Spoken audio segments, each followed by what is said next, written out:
အားလုံးပဲမင်္ဂလာပါနော်ဒီလိုဒီနေ့ SAM 2ရဲ့ပထမရက်မှာ physics ဘာသာအနေနဲ့သင်မဲ့အကြောင်းအရာလေးကိုအရင်ဆုံးပြောပြမယ်ပေါ့နော်ဒီ chapter 1ကတော့ light elimination ပေါ့ဒါဒီကျတို့ G12 မှာလည်းဒီစာရေးပါပါတယ်เนาะ interference experiment တွေတို့ thin film interference တွေတို့ diffraction တို့ polarization တို့เนาะဒါတွေအကုန်လုံးဒီကျတို့ G12 သင်ယူတွေမှာပါလာပြီဖြစ်တယ်ပေါ့နော်ပြီးရင်ကျတို့က chapter 2အနေနဲ့ကနော် chapter 2အနေနဲ့ကဘာလဲဆိုတော့ electric circuit တွေ chapter 2chapter 2အနေနဲ့ကဘာလဲဆိုတော့ပြမယ်နော် chapter 2ကတော့ DC circuit တွေအကြောင်းပေါ့ဒါလေ G12 မှာဒါကြီးပါလာပြီပေါ့နော်ဒီအကြောင်းအရာလေးပါတယ်ဒါလေးကိုကျတို့ chapter 2အနေနဲ့လေ့လာရမယ် DC circuit တွေပြီးရင်ကျတို့RSC ဒီမှာတော့ Kirchhoff rules တွေကိုတွက်တာပြီပေါ့နော်ဒီဘိုင်းမှာတော့ကျတို့ G12 level တော်တော်မြင့်တဲ့ဘိုင်းတွေပေါ့နော် G12 level မှာတော့လွယ်တဲ့လူပတ်တာလွယ်တာလေးတွေပဲထည့်ထားတာပေါ့နော်ဒီမှာတော့လူပတ်တာနည်းနည်းလေးနှစ်လူသုံးလူတွေပါတယ်ပေါ့နော်လူနှစ်ခုပါတယ် G12 level မှာတော့လူတစ်ခုပဲပတ်တာလေးတွေပဲထည့်ထားတာပေါ့နော်ဒါအကြောင်းအရာလေးပါမယ် chapter 3အနေနဲ့ကျတို့လေ့လာရမှာကဘာလဲဆိုတော့ solar energy အကြောင်းကိုလေ့လာရမှာပေါ့နော်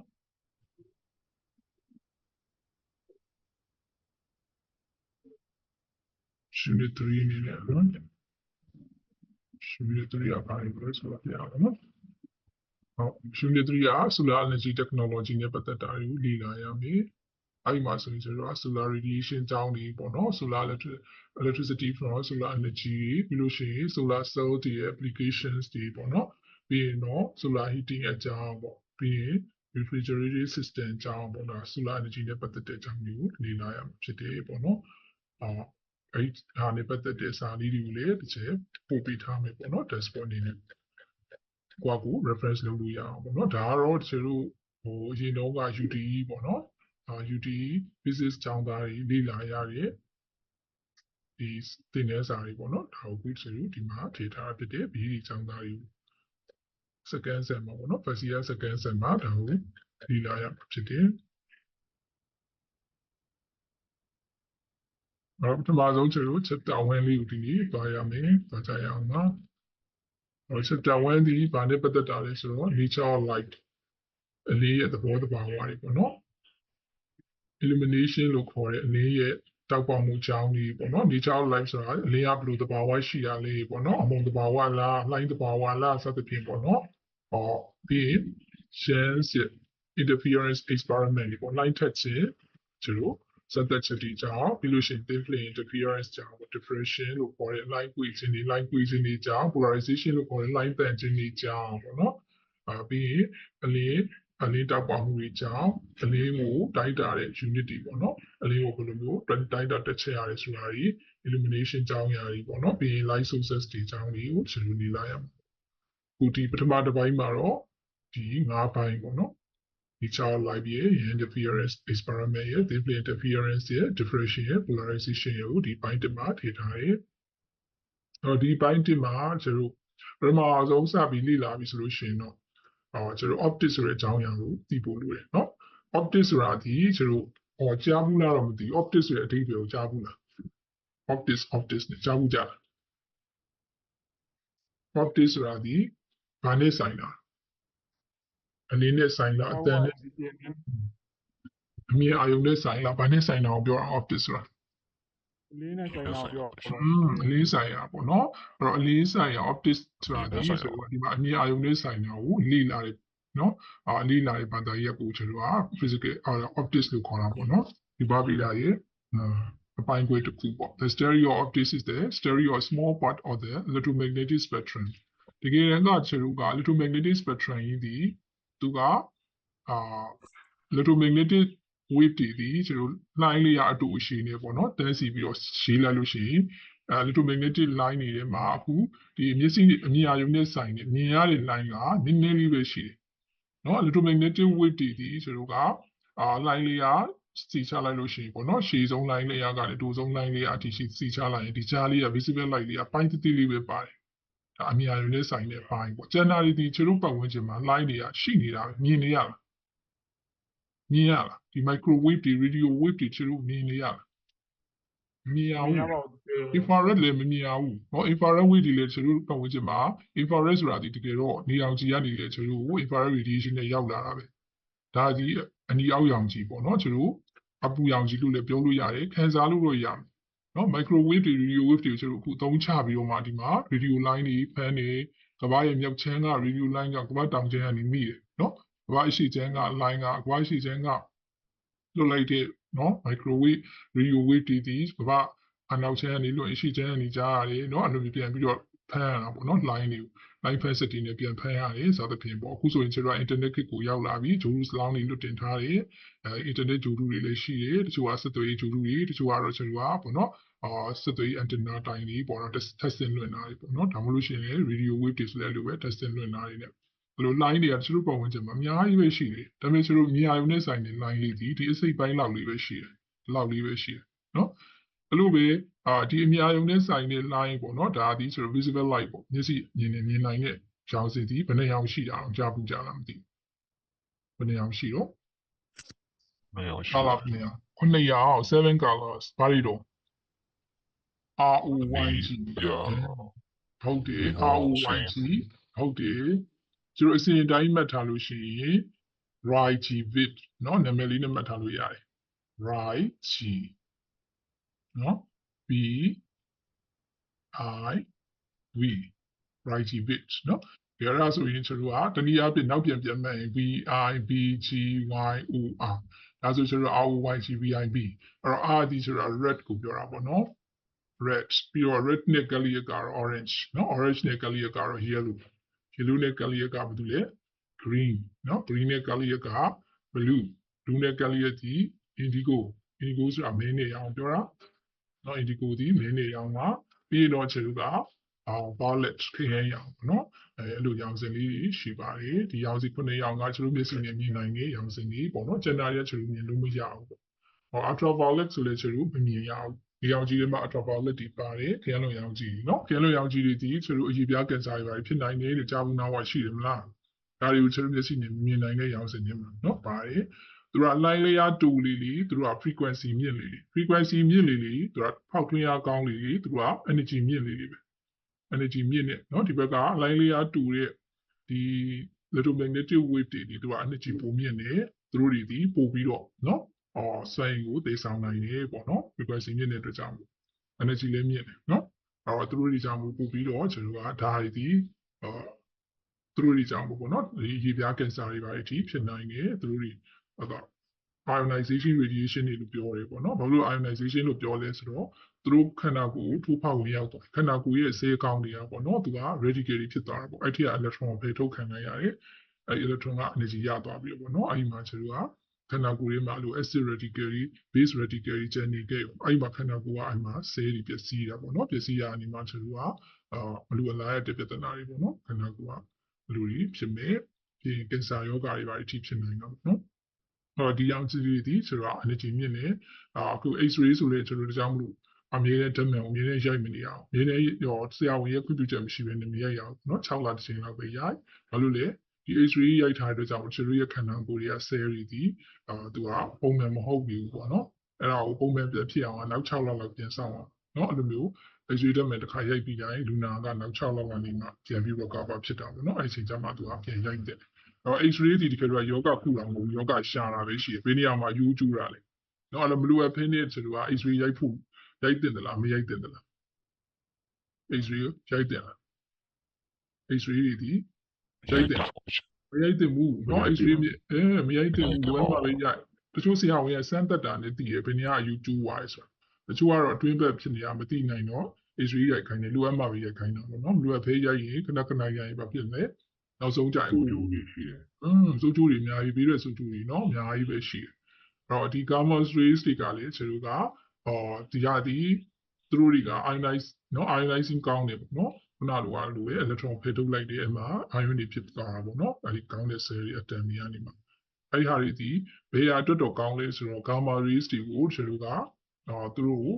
မကောင်းတဲ့ပေါ့နော် cancer cell တွေတတ်တဲ့နေရာတွေမှာတော့သုံးလို့ရတယ်ဒါပေမဲ့အဲ့ဒီ dose ကလည်းဆရာဝန်တွေကတွက်ချက်ပြီးမှပေးလို့ရတယ်ဒီ cancer cell ရဲ့အရွယ်အစားပမာဏနဲ့ပေးရမယ့် dose နဲ့ကိုတွက်ချက်ပြီးမှပေါ့နော်ဘယ်လောက် dose ပေးမှဒီ cancer cell ကတည်သွားမယ်ပေါ့နော်အဲ့လိုမျိုးဆိုရင်ပြီးတော့သူကဒီခုနကတော့ပေါ့နော်အဲ့ဒီ gamma radiation လွတ်မဲ့ source ကလည်းသူကတရက်နေ့ရက်နေသူကဒီ source ဒီလုံးဝသူ့ရဲ့ half life ကုန်သွားရမယ်တက်တန်းကုန်သွားရမယ်တက်တန်းဝက်ကုန်သွားရမယ်အဲ့လိုမျိုးမှသူကဒီလူနာရဲ့ cell လေးတည်သွားတဲ့အချိန်မှာဒီ radiation လည်းပြီးသွားရင်မရှိတော့ခန္ဓာကိုယ်ထဲမှာအပြီးပြောက်သွားပြီเนาะအဲ့လိုမျိုးတွေတက်ချက်ပြီးမှပြီးရအဲ့တော့ gamma radiation တွေကလည်းထိတိုင်းကောင်းတာမဟုတ်ဘူးအဲ့တော့ဆရာဝန်တွေကိုယ်တိုင်လိုက်ကိုပဲသူတို့ယောဂပေါ့เนาะတကယ်လည်းယောဂကုတဲ့လူထက်ယောဂကုတဲ့လူနာဒီသူ့အချိန်နဲ့သူကုရတာအဲ့ဒီအချိန်မှာဟိုဒီလူနာကိုဒီ radiation ကိုကင်တွယ်ကုသပေးရတဲ့ဆရာဝန်တွေမှာပိုအန်ဒီရရှိတယ်သူတို့ကဒါတွေကိုတိကျသူတို့ safety လုပ်ပြီးမှပဲကင်ရအောင်เนาะနောက်ဒါကတော့ကျွန်တော် electromagnetic spectrum တွေကြောင့်ကျွန်တော်အသေးစိတ်ပေါ့နော်ဒါတော့ပထမဆုံးကျွန်တော်ကအခုဒီဘိုင်းမှာ emphasize လုပ်မှာတော့ဒီအလင်းကြောင့် emphasize လုပ်နော်အလင်းနဲ့ပတ်သက်တာတွေကိုကျွန်တော်လေ့လာကြမှာဖြစ်တယ်အလင်းဒီ electromagnetic wave ပါဒီ electromagnetic wave တွေမှန်သမျှဒီသူတို့ကဘာအလင်းနဲ့သွားတယ်လို့ထင်တယ်ကြားဘူးလားဘယ်သူရဲ့အလင်းနဲ့သွားတယ်လို့ထင်တယ်ကျွန်တော် visible light ဆိုတာ light ပဲနိတော့အလင်းရဲ့အလင်းနဲ့ဟုတ်တယ်အလင်းရဲ့အလင်းနဲ့ပဲသွားတာအလင်းလင်ကကျွန်တော်ကလီဟာနေ vacuum ဆိုတဲ့လီဟာနေသို့မဟုတ် air ထဲမှာဆိုလို့ရှိရင်ဘလောက်နေသွားတာဘလောက်မီတာ per second နဲ့သွားတာအလင်း 10 power 8 meter per second ဟုတ်တယ်3 into 10 power 8 meter per second နဲ့သွားတာဖြစ်တယ်ဒါဒီ electromagnetic wave တွေမှန်သမျှဒီအလင်းလင်နဲ့ပဲသူကသွားကြတာနော်အဲ့တော့သူတို့တွေကိုအဲ့တော့ C ကလည်းဆိုတော့ကြောင့်မလို့ကျွန်တော်က wavelength ရှိရင် frequency နေတယ်လို့ပြောတာเนาะ C က IC ကဒီ wavelength နဲ့ပေါ့เนาะ wavelength လို့ခေါ်တယ် line ရဲ့အလျားနဲ့ဒီ frequency နဲ့မြောက်လိုက်တိုင်းမှာဒီ electromagnetic wave တွေရဲ့ဂုဏ်သတ္တိပေါ့ C = F lambda F ပေါ့เนาะ line လျားနဲ့ frequency နဲ့မြောက်ရင်ဒီ C တန်ဖိုးပြန်ရတယ်။ကြောင့်မလို့ line လျားရှိတဲ့ကောင်တွေက frequency နေတယ် line လျားတူတဲ့ကောင်တွေက frequency မြင့်တယ်။เนาะပြီးတော့သူတို့ရဲ့ energy ကိုတွက်ထုတ်တဲ့အခါမှာကျွန်တော်ဘယ်လိုတွက်ထုတ်လို့ရလဲ electromagnetic wave တွေရဲ့ energy ဒီ E is equal to ဘယ်လိုတွက်ထုတ်လို့ရအောင် mc square mc square ကတော့ဒါကကျွန်တော်က data mc square ကဒါEinstein ပြောခဲ့တာပေါ့နော် mass ရဲ့ mc square ရမြောက်ရင် energy ကိုရတယ်ဒါကကျွန်တော်ကတွက်ထုတ်ရှိရဲ့ရာဝတ္ထုတွေမှာဆိုလို့ရှိရင်ပေါ့နော်ဒီအဲ့တွက်ထုတ်ပြောင်းလဲတာဒီကြောင်းလေးကနေအလင်းတစ်ထပ်နေမြောက်လိုက်တိုင်းမှာထွက်လာမယ်ဆိုရင်ပေါ့ဒါဆိုတော့ nuclear မှာအဓိကသုံးခဲ့တာဒီ equation ကတော့အခုဒီမှာ electromagnetic wave တွေရဲ့ energy ကိုတွက်ထုတ်တဲ့အခါမှာကျွန်တော်ဒီမှာကျ Planck ကြီးကပြောခဲ့တာ Planck ရဲ့ constant h ရဲ့ frequency ရမြောက်ရင် E ကိုရတယ်တနည်းအားဖြင့်ကျွန်တော်က F နေရာမှာနော် C by lambda ကိုထည့်လိုက်လို့ရှိရင်ကျွန်တော်က xc by lambda နဲ့တွက်လို့ရတယ် Planck constant နော်ဒါကတော့ကျွန်တော်နောက်ပိုင်းမှာနားပါမယ်နော် energy အလိုမျိုးတွက်လို့ရတယ်ပေါ့နော်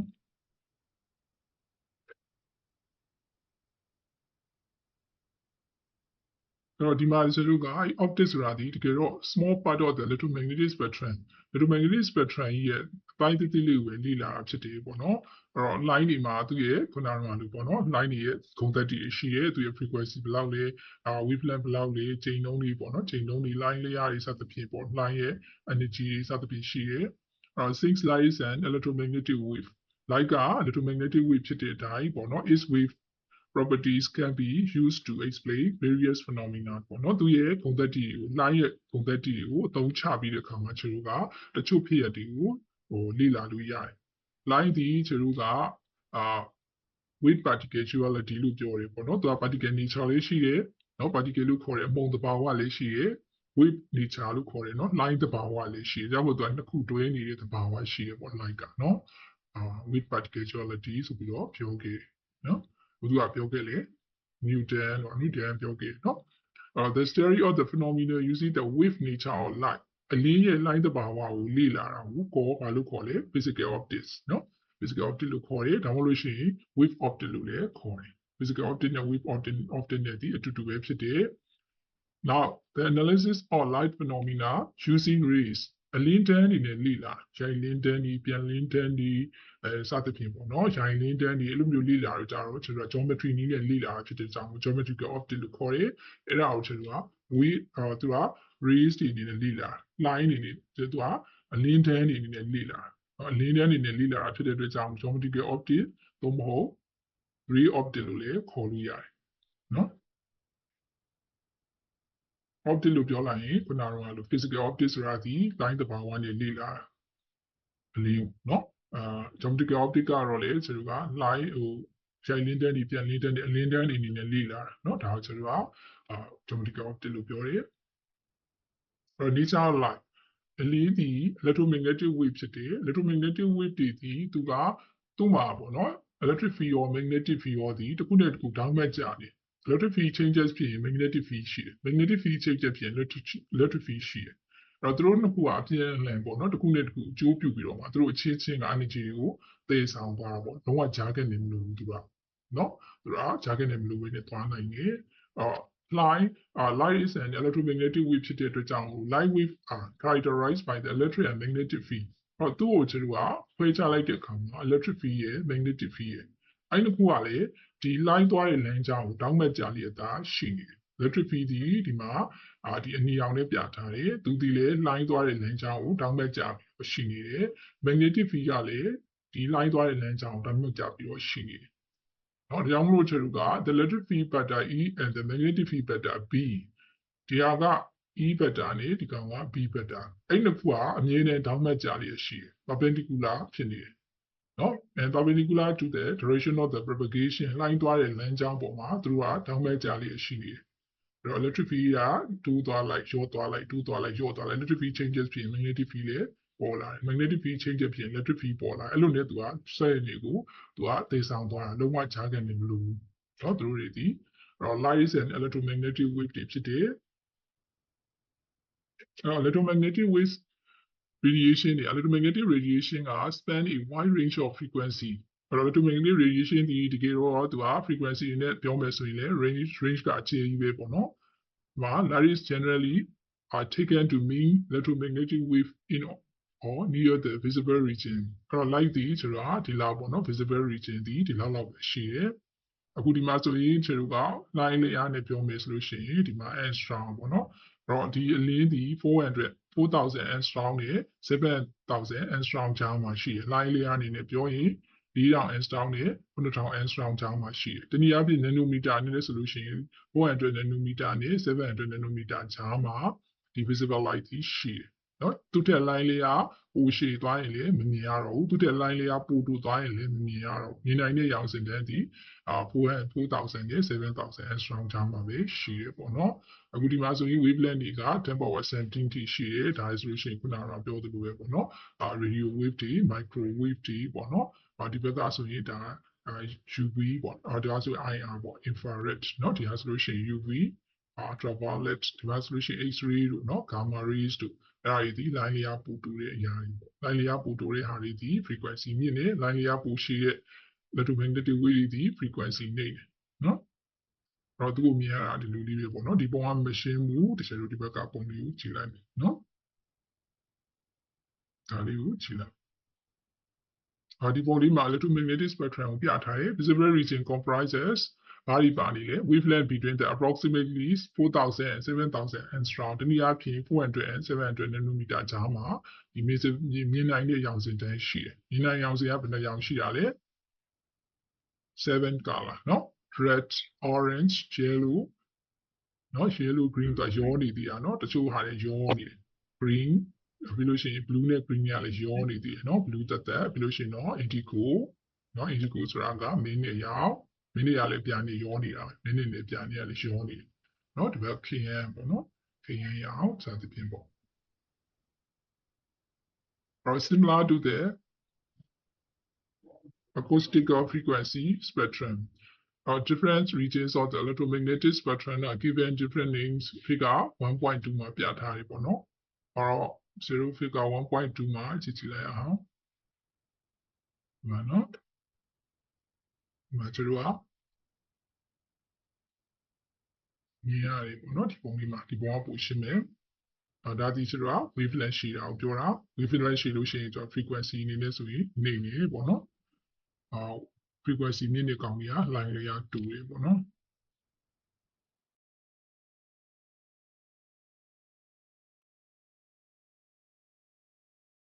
the visible region is only a small part of the EM spectrum เนาะ EM spectrum ရဲ့တိတိလေးအစိတ်ပိုင်းလောက်ပဲရှိတာ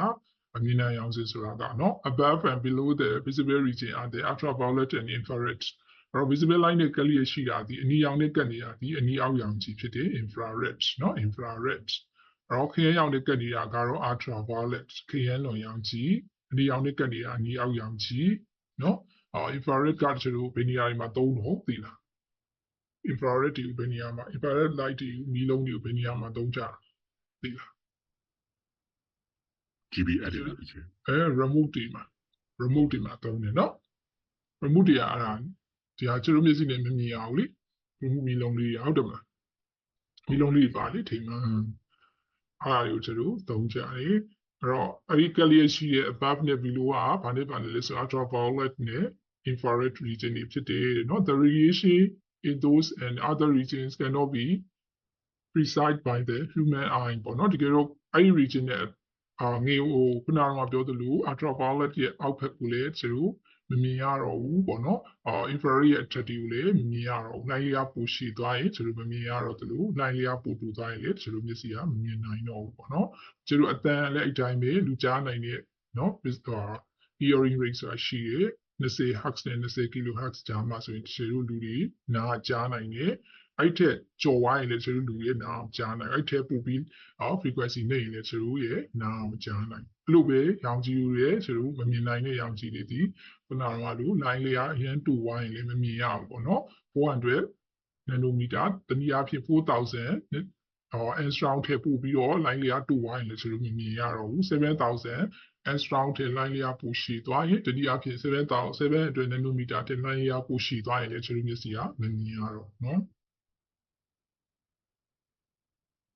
in the visible region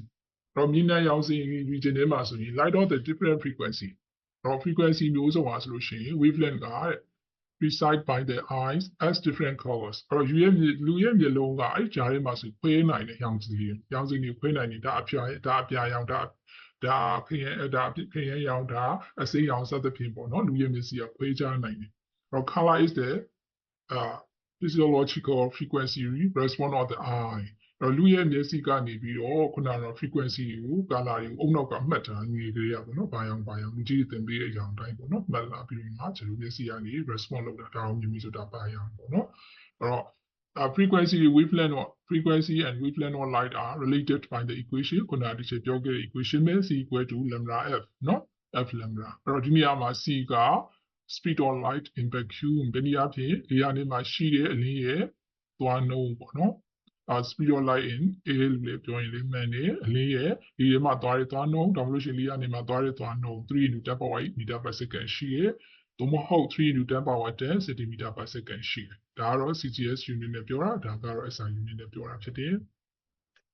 For all electromagnetic radiation travels all electromagnetic radiations travel ပဲအကုန်လုံးကပေါ့နော် electromagnetic radiation တိုင်းကဆိုလို့ရှိရင် this speed နဲ့ပဲသွားတာပဲ in vacuum or in free space ပေါ့နော် free space လို့ပြောလိုက်ရင်လေဒီကနေကိုပြောတာပဲပေါ့နော် vacuum လို့ပြောရင်လေဒီကနေကိုပြောတာပဲ which is approximately 186,000 mile per second ပေါ့နော်တစ်စက္ကန့်အတွင်းမှာဘယ်လောက်ရောက်သွားလဲမိုင်ပေါင်းဘယ်လောက်ရောက်သွားလဲ86,000နော်တစ်စက္ကန့်အတွင်းမှာအဲ့လောက်နှုန်းနဲ့အလျင်ရောက်နိုင်တယ်အဲ့တော့ the speed of light is different in different media မတူရင်တော့သူရဲ့ speed ကမတူတော့ဘူးเนาะ light of single frequency or wavelength is called monochromatic light လို့ခေါ်တယ် frequency တစ်မျိုးလေးပဲပါတယ်အဲ့ light ထဲမှာပေါ့เนาะအပြာရောင်ဆိုအပြာရောင် frequency တစ်မျိုးလေးပဲအစိမ်းရောင်ဆိုအစိမ်းရောင်ဝါရောင်ဆိုဝါရောင်တစ်သက်စီအဲ့လိုမျိုးဆိုရင်တော့ဘာလို့ခေါ်လဲ monochromatic เนาะ monochromatic light တွေလို့ခေါ်တယ် light heavy on the frequency of the visible spectrum is called white light တော့ခုနကကာလာ9ရောင်ကအဖြူရောင်ကြီးကိုခွဲထုတ်လိုက်အဲ့ကာလာ9ရောင်ရတယ်လို့เนาะအဲ့လိုမျိုးဆိုတော့အဲ့ကာလာ9ရောင်ပြန်ပေါင်းလိုက်ပြန်ရင်လေဘာပြန်ရလဲဆို white light ကြီးကိုရတယ်เนาะဆိုတော့မယုံရင်ကိုယ့်ဘက်ကိုစမ်းကြည့်လို့ရတယ်ဒါတို့သမီးတို့မှာပေါ့เนาะဒီ get to ပြားကိုဆိုလို့နေတော့ဆိုစမ်းခိုင်းတာလေ ကတူပြောင်းကာလာ9အောင်ခြေလိုက်တယ်ခြေပြီးတော့အဲ့ကာလာ9အောင်လေးကိုပုတ်နေအောင်လှည့်လိုက်နော်ဒီကာလာ9အောင်တော့ခြေထားတဲ့ဟာကိုပဲနာတော့လို့နော်ခင်ရအောင်မေးပြရအောင်စသဖြင့်ပေါ့နော်အရောင်9အောင်ကိုကာလာတွေကိုသူ range နဲ့သူပေါ့နော်9အောင်ခြေလိုက်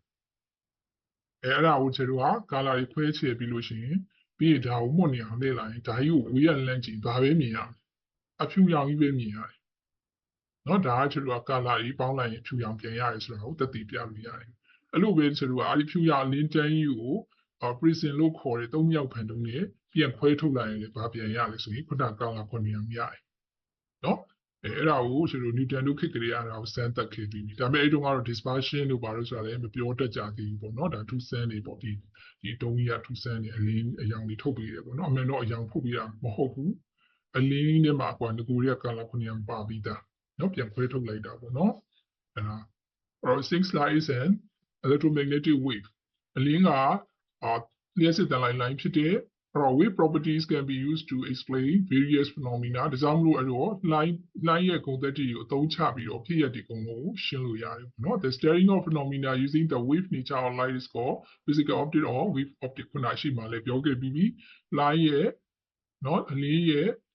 line သဘာဝကို nature ကိုလေ့လာတာကိုကျွန်တော်ဘာလို့ခေါ်လဲ physical optics or wave optics လို့ခေါ်တယ်line သဘာဝအသုံးချပြီးလေ့လာတာเนาะ line အားထပ်ချင်းရှိရ line ချင်းချင်းကထပ်တယ်အဲ့လိုမျိုးပေါ့နော် line ထက်တာတွေ line ရိုင်းတာတွေစသဖြင့်အဲ့လိုမျိုးနဲ့လေ့လာတဲ့သဘောတရားကကျွန်တော်ကဘာလို့ခေါ်လဲဆိုရင် physical optics လို့ခေါ်ရယ် wave optics လို့လည်းခေါ်ရယ်ပေါ့နော်ဒါမှမဟုတ်ရင်ခုနရိတ်လင်းတန်းနေပြန်လင်းတန်းနေရိုင်းလင်းတန်းနေထွက်လင်းတန်းနေစသဖြင့်အလင်းတန်းနေနဲ့လေ့လာတာကြောင့်နော် the wave nature of light can be demonstrated by several experiments ပေါ့နော် which are also used to measure the wavelength of light အဲ့ရှိမှကျွန်တော်ကခုနကတော့အလင်းတန်းနေနဲ့လေ့လာတာကိုကျွန်တော်ဘာလို့ခေါ်တာတော့ geometrical optics လို့ခေါ်တာပေါ့နော်ရှိမှလည်းတစ်ခါရှင်းခဲ့ပြီးပြီအဲ့တော့ line ရဲ့ဒီအလင်းရဲ့ line သဘာဝကိုကျွန်တော်က experiment တွေအများကြီးလုပ်ပြီးတော့သက်သေပြကြတယ်ပေါ့နော်အဲ့ which are also used to measure the wavelength of light အဲ့ဒါတွေသုံးပြီးတဲ့အခါမှာကျွန်တော်ကwavelength တွေကိုလည်းတိုင်းတာခဲ့ကြတယ်ပေါ့နော်အဲ့ line လေးအားကိုခုန experiment တွေလုပ်ပြီးတော့မှတိုင်းတာခဲ့ကြတယ်ပြီးတော့ line တွေက interference နော် interference ဆိုတာဒီ line ထက်တာကိုပြောတာ line ထက်တယ်ဆိုတာကိုကြားဘူးကြလား line တွေထပ်သွားရင်ဘယ်လိုဖြစ်သွားလဲ amplitude တွေကပိုကြီးလာသလားပိုငယ်သွားသလားပေါ့နော်အဲ့တော့ဒီ line အကြောင်းတွေကိုမပြောခင်မှာline တွေရဲ့သဘာဝ properties တွေဖြစ်တဲ့ကျွန်တော် wavelength တွေတို့ frequency တွေကိုပြန်ပြောရအောင်မလား wavelength တွေ frequency ကိုမှတ်မိလားပြောပြီးပါလိရှာမှတ်မိပါတယ်နော်အဲ့တော့ line ရဲ့ဒီမှာကျွန်တော်က line ဒီလိုလေးလာတယ်ပေါ့နော်ဒီလိုမျိုး line တစ်ခုဆိုတော့ဒါ wavelength တစ်ခုလို့ခေါ်ရပေါ့နော်ဒါဆိုဒါ wavelength 2ခု wavelength 3ခုစသဖြင့်ပေါ့နော်ဒါလေး line လေးတွေအတက်ကြတစ်ချိန်ဖြစ်သွားရင်ဒါ line တစ်ခုပြီးသွားပြီနော်line 2ခုစသဖြင့်ပေါ့အဲ့လိုမျိုးလေး line တွေကအချင်းချင်းပေါ့နော်ဒါတွေကိုကျွန်တော်အသွင်တူတွေလို့ခေါ်တယ် phase ကနော်ဒီဟာဒီဒါဒီသူက high state မှာသူကလေဒီမှာဒီလားသူက high မှာပြီးလို့ရှိရင် low ပေါ့နော်ဒီလိုမျိုးသူက phase တွေကဒီလိုမျိုးအမြင့်တလဲအနိမ့်တလဲပေါ့နော်အဲ့လိုမျိုးဖြစ်နေတာဒါဆိုရင်ကျွန်တော်အသွင်တူတယ်လို့ပြောတယ် phase တူတယ်လို့ပြောတယ်ပေါ့နော်အဲ့တော့ phase တူရဲ့ line တစ်ခုကတပြိုင်နက်တနေရာလေးရောက်သွားတဲ့အခါမှာအဲ့ဒါဒီကျွန်တော် line ထက်ချင်းမှာဒီငကိုရှိတဲ့ amplitude တဲ့ပိုကြီးရဲ့ line ကိုရသွားတယ်နော်ခြေ line 2 line ပေါင်းလိုက်တယ်သူတို့ကအကုန်အသွင်တူနေတယ်အနေအမြင့်ပုံစံလေးပေါ့နော်အဲ့လိုပုံစံလေးတူနေတယ်အဲ့ line ကပိုပြီးရေ line ကပိုကြီးသွားတယ်နော် line တွေမှန်သမျှအဲ့လိုပဲ line ထက်ခြင်းသဘာဝရှိရဒါကကျွန်တော်ကအဲ့လိုမျိုး line ထက်တဲ့ဟာကိုကျွန်တော်က constructed လို့ခေါ်တယ်နော် constructed interference လို့ခေါ်တယ် constructed interference ကဘယ်အခါမှာဖြစ်လဲဆိုလို့ရှိရင် line တွေကအမှတ်တနေရာတွေကိုတပြိုင်နက်အတူတူပေါ့အသွင်တူစွာရောက်ရှိတာ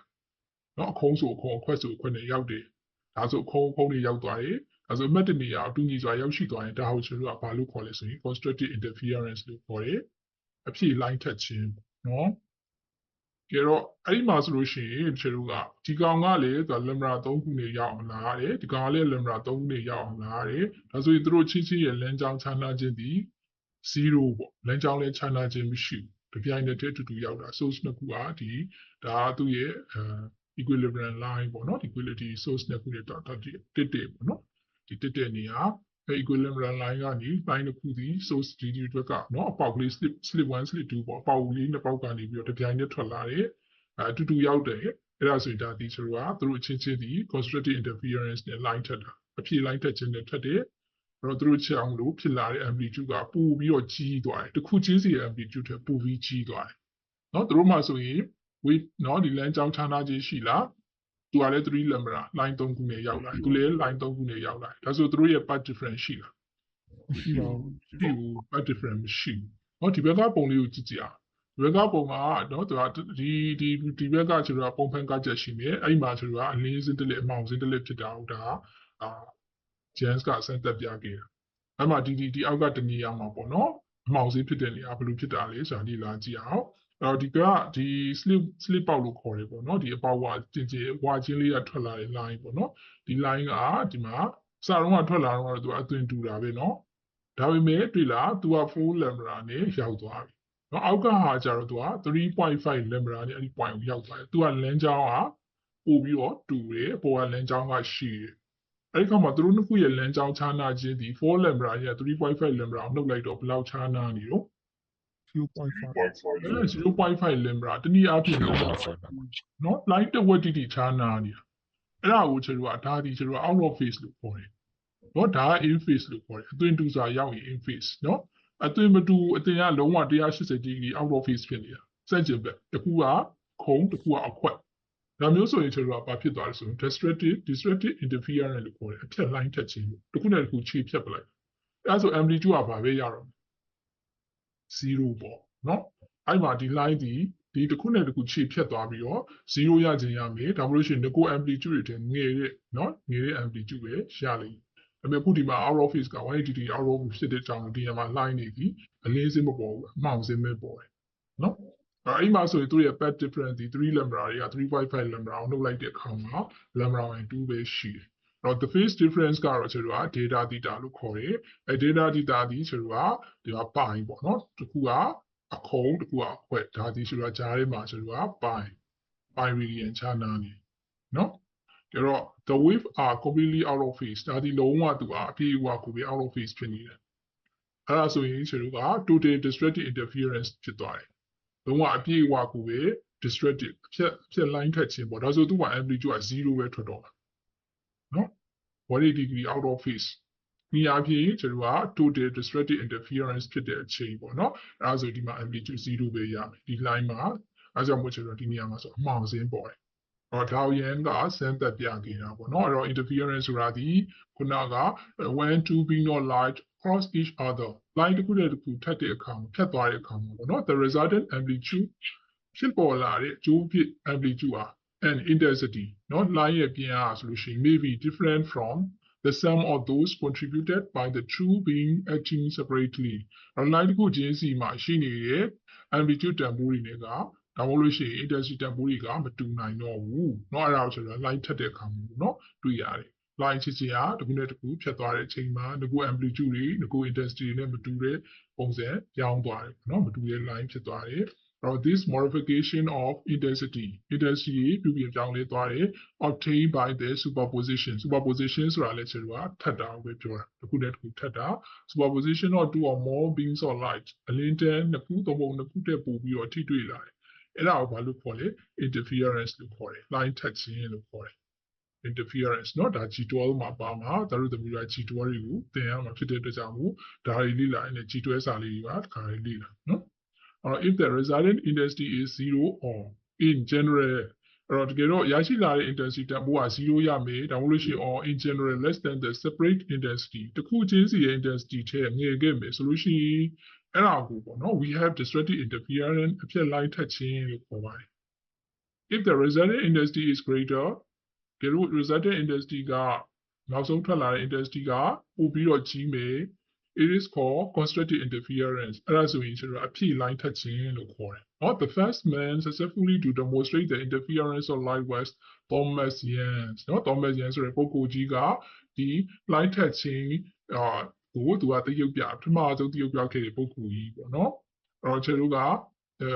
ကိုမှာ lens source တစ်ခုရှိတဲ့ dummy ပဲထားပါတော့အဲ့မှာကျွန်တော်ကအမှောင်ခန်းထဲမှာဒီမှာ slip ပေါက်ကလေးနှစ်ခုထားကြည့်လိုက် အစစ်ပေါက်လေးနှစ်ခုကြားရကနေပြီးတော့ဒီအလင်းကဘယ်လိုထွက်လာသလဲပေါ့နော်အဲ့ဒါကိုစမ်းကြည့်ရင်ဒီမှာဒီပုံမှန်ကကြက်နဲ့ဖန်ကြည့်ရင်အလင်းစစ်တလက်အမောင်စစ်တလက်ဖြစ်နေလိမ့်မယ်ဒီအလင်းကောင်မှာတော့အလင်းဆုံးအစင်းရှိလိမ့်မယ်ပြီးရင်သူနဲ့ကက်ရက်ကအမောင်စင်းပြီးရင်အလင်းစစ်တလက်အမောင်စစ်တလက်အောက်မှာလည်းအတိုင်းပဲအလင်းဆုံးအစင်းပြီးရင်အလင်းတလက်အမောင်တလက်ပေါ့နော်အဲ့လိုမျိုးဖြစ်တာကိုတွေ့လိမ့်မယ်နော်ဒါကို Jans ကနေပြီးတော့အောင်မြင်နေစမ်းသပ်ပြခဲ့တာဒီဘက်ကပုံတွဲဆိုရင် part difference ဒီလမ်းကြောင်းခြားနားခြင်းဒီ0နော်သူမှာဆိုရင်ကျွန်တော်က phase difference ကကြတော့phase difference ဒီသူကမာလေနှစ်ခုလုံးရဲ့နော်ဒီမှာအသွင်ခြားနားခြင်းအောင်တစ်ထပ်သေးကြနေဟုတ်တယ်မလား part difference ကဒီ0ပဲနော် phase difference ကဒါ in phase ဖြစ်တယ်လို့ပြောလို့ရတယ်ဒါဆိုရင်သူကအဖြေ line ထက်ချင်းလို့ခေါ်တယ် constructive interference ပေါ့နော်ဒီဘက်မှာဆိုရင် line တစ်ခုကခုံး line တစ်ခုကအခွက်ဒါဆိုရင်ဘာလို့ခေါ်လဲအမှတ်တနေရာတွေကိုတစ်ခုက line တစ်ခုကခုံးအနေနဲ့ရောက်လာတယ်တစ်ခုကအခွက်အနေနဲ့ရောက်လာတယ်အဲ့နှစ်ခုစုံသွားတဲ့အခါမှာဘလို့ line ထက်ချင်းဖြစ်ပေါ်လာလဲ constructive လား destructive လား destructive interference နော် destructive interference ဖြစ်ပါတယ်အဲ့တော့ destructive interference ဖြစ်ဖို့အတွက်ဆိုရင်ကျွန်တော်ကလမ်းကြောင်းခြားနားခြင်းဒီ lambda by 2ဖြစ်ဖို့လိုပါတယ်နော်ဟုတ်ပြီလား but difference ဒီ lambda by 2ဖြစ်ဖို့လိုပါတယ်ဒီမှာကတော့ကျွန်တော်ကဒီနှစ်ခုက constructive interference ဖြစ်ဖို့ဆိုလို့ရှိရင်တစ်ခုက line တစ်ခုလုံးကြောနေရလဲဖြစ်နိုင်တယ် line နှစ်ခုကြောနေရလဲဖြစ်နိုင်တယ် line သုံးခုကြောနေရလဲဖြစ်နိုင်တယ်ဒါမှမဟုတ်ရှိတစ်ထပ်သေးပေါ့နိုင်ရ0လေးဖြစ်နိုင်တယ်0သို့မဟုတ်เนาะlambda သို့မဟုတ်1 lambda 2 lambda 3 lambda ပေါ့เนาะအဲ့ဒါမျိုးဖြစ်တဲ့အခါမှာဆိုရင် constructive interference ဖြစ်တယ်လမ်းကြောင်းခြားနားခြင်းဒီကိန်းဖြစ် lambda ဖြစ်တဲ့အခါမှာဆိုရင်เนาะ line တစ်ခုကကြောပြီးရောက်တာ line တစ်ခုကတစ်ခုနောက်ကျပြီးရောက်တာဒါမှမဟုတ်နှစ်ခုနောက်ကျပြီးရောက်တာဒါပေမဲ့သူကတစ်ထပ်သေးသွားတူမှာပဲစုံတဲ့နေရာမှာကြာတယ်အဲ့ဒါမျိုးဆိုရင်ကျွန်တော်ကသူ့ရဲ့လမ်းကြောင်းခြားနားခြင်းဒီ path difference ဒီဒါဆိုရင်0 lambda เนาะ0 lambda ဖြစ်ခြင်းဖြစ်မဲ့ဒါမှမဟုတ်ရှင်ကိန်းဖြစ် lambda တွေပေါ့เนาะ1 lambda 2 lambda ပေါ့เนาะ0 lambda ဒါမှမဟုတ်ရှင်1 lambda เนาะ2 lambda ကိန်းဖြစ် lambda တွေပေါ့အဲ့ဒါဆိုရင်ဒါ constructive interference ဖြစ်ပါတယ်နော်ဒီမှာဆိုလို့ရှိရင် lambda by 2တွေနော် lambda by 2 3 lambda by 2 4 lambda 3 lambda by 2နော်ဒါမှမဟုတ်ရှိရင်5 lambda by 2ပေါ့နော်အဲဆိုရင်ကျွန်တော်ကဒါလမ်းကြောင်းခြားနားခြင်းဒီ lambda by 2တွေပေါ့နော်အဲ့ဒါဆိုရင်ဒါဒီ destructive interference ဖြစ်ပါတယ်ပေါ့နော်အဲ့တော့ Jans interference experiment မှာThe classic experiment that demonstrates interference of light was first performed by Thomas Young in 1802ပေါ့နော်1802ခုနှစ်မှာ Thomas Young ကဒီ experiment ကိုစပြီးလုပ်ခဲ့တာပေါ့နော် in the original experiment မှာ sunlight ကိုlens source အနေနဲ့သုံးခဲ့တယ်ပေါ့နော် sunlight was used as a source ပေါ့နော် but any light source can such as ပေါ့နော် tungsten filament lamp or an arc would be satisfactory အဲ့တော့တခြား tungsten filament lamp ဆိုတာဒီလိုမီးလုံးတွေရတဲ့အလင်းရောင်ကိုပဲသုံးပေါ့နော်တခြားဒီလိုသုံးနိုင်တဲ့တခြားပေါ့နော်မီးလုံးမဟုတ်ရင်လေအခုခေတ်ကဆိုတော့ဓာတ်မီးပါပေါ်လာပြီလေအဲ့လိုမျိုးဟာကိုသုံးပြီးတော့စမ်းသပ်ရင်လေပို့ပြီးတော့ခုနစမ်းသပ်ချက်ကပြပြသားတာကိုတွေ့လိမ့်မယ် lens source ပြင်ရပြီပေါ့နော်အဲ့တော့ light pass through the pinhole ပြပေါက်ကလေးပေါ့ပေါက်သေးလေးကိုအလင်းကဖြတ်သွားတဲ့အချိန်မှာပေါ့နော် pinhole လေးကိုကျွန်တော်က S နဲ့သတ်မှတ်မယ်so as to illuminate an aperture consisting of two pinholes or narrow slits အဲ့တော့သူကဘာလေးပါရမလဲဆိုရင် figure 1.4 နဲ့ 1.5 မှာပြထားတယ်ဒီမှာ PN ပေါက်ကလေးเนาะနှစ်ပေါက်ပါရမယ် S1 နဲ့ S2 နဲ့ပေါ့เนาะသူတို့ကဒီမှာသူတို့နှစ်ခုရဲ့ဒီအပေါင်းတစ်ခုရဲ့ကြားကွာဝေးက D ရှိမယ် slip ပေါင်းတစ်ခုရဲ့ကြားကွာဝေးက D ရှိမယ်အဲ့ဒါကိုဒီမှာတူညီတဲ့ source ကနေအလင်းကိုဖြတ်ခိုင်းလိုက်တယ်အလင်းဒီသူကဒါဝေးရဲ့ friend တွေဝေးရဲ့မျက်နှာစာတွေပေါ့နော်ဒီလိုအပေါင်းချင်းချင်းလေးကိုဖြတ်တဲ့အခါမှာအဲ့ line ရဲ့မျက်နှာစာလေးတွေဒီကွေးဒီမှာဒီဘက်ကိုထွက်သွားတာအဲ့တော့ဒီဘက်ကငကိုယ်တော့ထွက်လာတော့သူက source တစ်ခုလေးကပဲဒါပေမဲ့ဒီဘက်ရောက်သွားတဲ့အခါကျတော့သူတို့တွေက source နှစ်ခုကထွက်လာတဲ့အလင်းတွေလိုဖြစ်သွားတယ်အဲ့ဒီခါမှာသူတို့နှစ်ခုက line ကပေါ့နော်သူခုနဲ့တခုထပ်တဲ့နေရာတွေရှိတယ်လို့ line ထပ်ခြင်းနေရာတွေကြောင့်မလို့ပေါ့နော်ခုနကတော့အသင်တူစာထပ်တဲ့နေရာတွေမှာအလင်းစင်းပေါ်တယ်အသင်မတူပဲနေ out of phase ဖြစ်ပြီးတော့ထပ်တဲ့နေရာတွေမှာအမောင်စင်းတွေပေါ်တယ်အဲ့ဒါကိုရန်စီကတွားပြီးတော့တွေ့ခဲ့တာနော်ဒါတော့ကျွန်တော် dashboard ထဲမှာပါတယ်ပုံပေါ့နော် dashboard ထဲကပုံကနည်းနည်းလေးမကြည့်ဘူးပေါ့နော်ဒီမှာဆိုရင်ဒါ slip ပေါင်းတစ်ခုကြားကွာဝေးပေါ့နော်ဒီလိုလေးတွေ့လိမ့်မယ် ဒါလေးကိုတစ်ချက် tutorial ပုံလေးနဲ့ခဏပြမယ်နော် tutorial မှာexperiment လုပ်ထားတာလေးရှိတယ်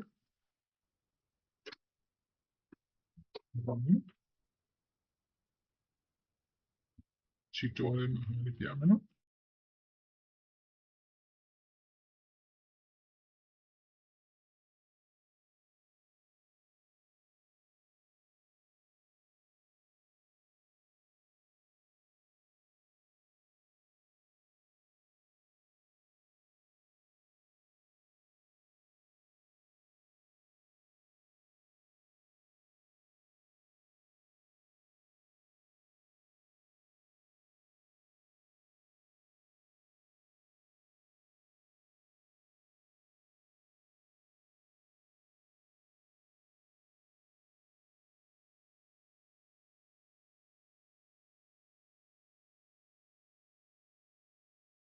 ပုံလေးမြင်ရလားမသိဘူးဒီကတော့ထွက်လာတော့ဒီမှာ source တစ်ခုလေးပဲဒီနားရောက်သွားတဲ့အခါမှာ line လေးတွေကနော်ဒီမှာတစ်ခုတည်းတစ်ခု line ထက်တာနော်ဒီကောင်လေးဝိနည်းနဲ့စာလေးတွေဒီတော့ခုနကတော့အသွင်တူတာထပ်တဲ့နေရာလေးမှာအလင်းစင်းတွေပေါ်တယ်ခုနကတော့ 180 degree out of phase ထပ်တဲ့နေရာလေးမှာအမှောင်စင်းတွေပေါ်တယ်အားကြောင့်မလို့ဆိုတော့အလင်းစင်းတစ်လေးအမှောင်စင်းတစ်လေးနော် bright fringe ပြီးတော့ရှိရင် dark fringe bright fringe dark fringe bright fringe စသဖြင့်ပေါ့နော်အဲ့လိုအလင်းစင်းတစ်လေးအမှောင်စင်းတစ်လေးပေါ်တာကိုသွားတွေ့လိုက်ဒါကိုရန်စီရစပြီးတော့သူ experiment လုပ်ပေးခဲ့တာเนาะရန် experiment ရခဲ့တာ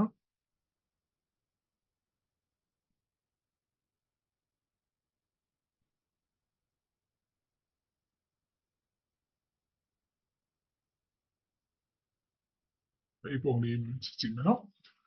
ဒီမှာဆိုရင်ကျွန်တော်ကphase difference က phase difference နဲ့ path difference ကိုဘယ်လိုမျိုးပေါ်ပြမလဲဆိုရင်ကျွန်တော်ကဒါဒီ phase difference ကို data file နဲ့ပြမယ်ခုန data lambda ပေါ့အတူတူပဲเนาะ data lambda ဒီ two wave က same wave lambda အဲဆိုရင်ကျွန်တော်ကတစ်ခုက line တစ်ခုကြောနေတယ်ရှေ့တစ်ခုကြောနေတယ်เนาะဒါဆိုရင်လေသူကအသွင်တူစာတနေရာလေးကိုရောက်မှာ line တစ်ခုကြောနေတယ်အသွင်တူစာတနေရာလေးကိုရောက်မှာကြောင့်လို့ game ပြည့် lambda ချမ်းသာခြင်းနေပေါ့เนาะအဲလာကိုပြောတာsame wavelength lambda data x is the path difference of the wave ပေါ့နော်ဒီမှာကြည့်လိုက် data x ကနော်ဒါမှ lambda ချာနာတယ်ဒါဆိုသူရဲ့ data file ဒီ 2 pi by lambda into data x ပေါ့နော်ဟောဒီမှာလေကျွန်တော်2 pi by lambda into data x က1 lambda ဖြစ်တဲ့အကြောင်းကိုကျွန်တော်ကသူ့ရဲ့data file ဆိုတဲ့ phase difference ဒီ2 pi ပေါ့နော်2 pi ချာနာခြင်းရှိရဲ့ဒါဆိုရင်တော့ကျွန်တော်ကလမ်းကြောင်းချမ်းသာခြင်းဒီ 1.5 lambda ရှိရဲ့အဲဆိုဒီရဲ့ data file လို့ခေါ်တဲ့ phase difference ဒီ2 pi lambda data x နဲ့မြောက်လိုက်တဲ့အခါမှာဘာရလဲဆို3 pi เนาะ3 pi ချမ်းသာခြင်းရှိရဲ့စသဖြင့်เนาะ line နဲ့ထပ်တာကိုပြပြထားတာမဆိုရင်တော့ကျွန်တော်ဒါ1 lambda เนาะ2 pi ချမ်းသာခြင်းရှိမယ်ဒီမှာ 1.5 ဆိုတော့ချမ်းသာရှိမယ်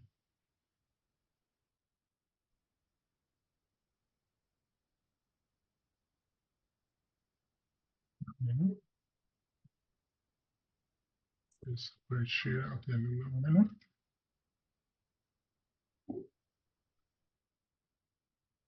ပုံလေးခဏလေးနော်ဒီက interference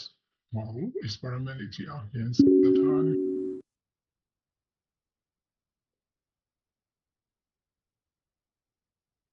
ချက်လောက်ကြည့်အောင် Hello everyone.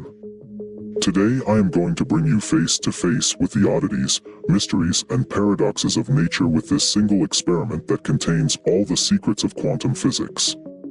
Do you remember the double slit experiment in any other situation to be encountered in quantum mechanics? This is the same thing. He has become an experiment to be referenced. Now I will tell you about the experiment with a double slit. Ready when you are.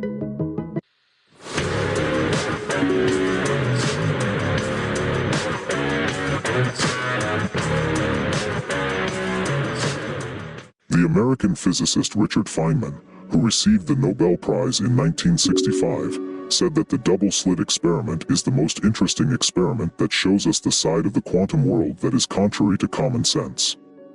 The history of this famous experiment dates back about 200 years. This was first done by the English physicist Thomas Young in the early 1800s. At that time, it was exactly a century before quantum mechanics was born. Young had intended this experiment as proof of the wave nature of light. Thomas Young used sunlight passing through a pinhole as the only light source.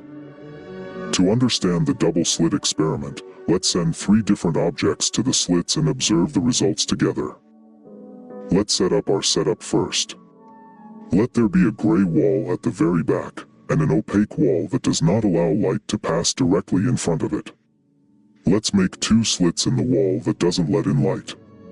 Let's put a weapon behind him, and this weapon will be a weapon that can throw balls, photons, and electrons into the crevices. First, let's consider objects of the size with which we are familiar. If we were to throw tiny marbles into these slits, not at the quantum level, but at the dimensions we are familiar with, what kind of pattern would you expect to see on the gray wall on the other side of the slits? I mean, what kind of mark would the marbles make? 2 straight lines would form, wouldn't they?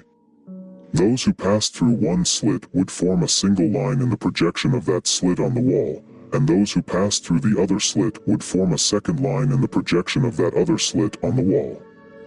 Indeed, if you do this experiment with balls, this is what you will see. Well, what would happen if we sent waves of water, not marbles, into those crevices now? We are again in the familiar dimension. We have not yet switched to quantum physics. The waves passing through the 2 slits would interact with each other behind the wall where the slits were. If the top of the 2 waves coincided, a larger wave would form. If the trough of the 2 waves coincided on top of each other, a deeper wave would form. If the crest of one wave and the trough of the other wave coincided, it would look as if there was no movement there. Therefore, what we see on our gray wall would be an interference pattern. Where those 2 hills or 2 pits met, there would be a brighter trail, and where a hill and a pit met, there would be a dimmer trail. Thus, a pattern was formed that went from dark to light to dark to light. This is what we call interference pattern in physics. Everything that has happened so far can be explained by classical physics. Now let's complicate things a little and move on to quantum physics. Let's start by sending electrons first. Let's keep it simple. Not 2 slits, but 1 slit. What do you expect to see on the other wall in this case? It's a single line, isn't it? Just like the marbles we throw in our dimension. Indeed, if you do this experiment with electrons, even if you send electrons one by one, even if you send them in a beam, you will get a single line. In this case, if there are 2 slits and we throw electrons in a beam, what do you expect to see? 1 line in 1 slit, so 2 lines in 2 slits, right? No. These electrons form an interference pattern on the other wall as if they were waves. Although they are electrons, they behave like waves. Now you can object, but we sent it as a beam, let's send it one by one, then they will form a definite double line. No, that's not true either. Even if you throw electrons into that double slit not as a beam, but one by one, an interference pattern is formed at the back. It's not a double line. In other words, almost a single electron splits into 2 before it passes through the full slit, interferes with itself, and thus the electrons create an interference pattern on the wall. The electron must only be interfering with itself, because there is nothing else in the middle that it can interfere with, that is, its peaks and peaks, its pits and pits coincide. He also ventures with himself. Unbelievable, isn't it? It completely contradicts our common sense about the real world. Even this observation teaches us a very basic truth about quantum physics. There is a phenomenon called wave-particle duality in quantum particles. Although we imagine an electron as a small ball, in fact, this simulation is not true. They are both like marbles and behave like waves. Now we've come to the most interesting part of the job. Scientists want to solve this interesting phenomenon. They're putting a sensor in front of the slits. A device that makes a sound every time an electron passes through. And they repeat the experiment. This is the moment when the strangest thing in the world happened. After installing this sensor, they begin to throw electrons again. The experiment ends, and what do you think happens to what they see on our gray wall opposite? They see two lines. As it should be. The electrons sent piece by piece form two lines like balls. They turn off the sensor, repeat the experiment. Conclusion: polyline, wave pattern. How so? Yes, when you place a device, the electrons behave as they should, an observer said. If it's like they know they're being watched. It's like he's conscious. So what's the explanation? No. Does not yet exist. It's the strangest thing in the world, isn't it? There is much more to learn. There are with the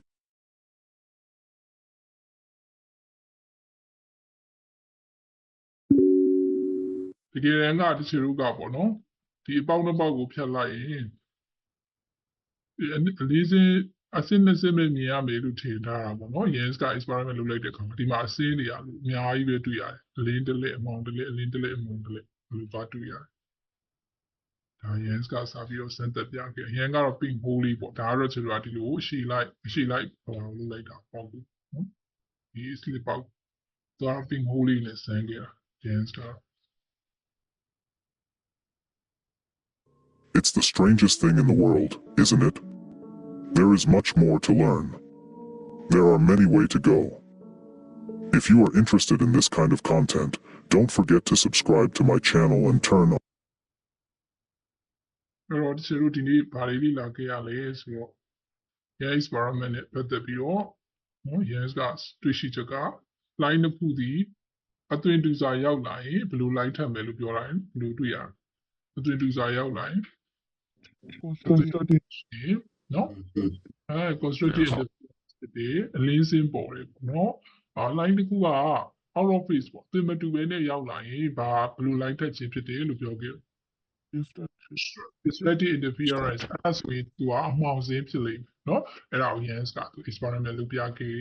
ဒါတွေကိုကျွန်တော်တို့ပြန်ကြရင်ဒါ derivation ဆက်ပြီးတော့လုပ်မယ်ပေါ့နော် Yens experiment နဲ့ပတ်သက်ပြီးတော့ဒီ data ကဘယ်လိုမျိုးရတယ်ဆိုတာတွေပေါ့နော်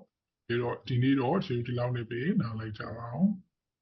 see you tomorrow ပေါ့နော်ပြန်ဒီလိုအချိန်မှာပြန်တွေ့ကြပါမယ် ကျေးဇူးတင်ပါတယ် teacher ဒီပါ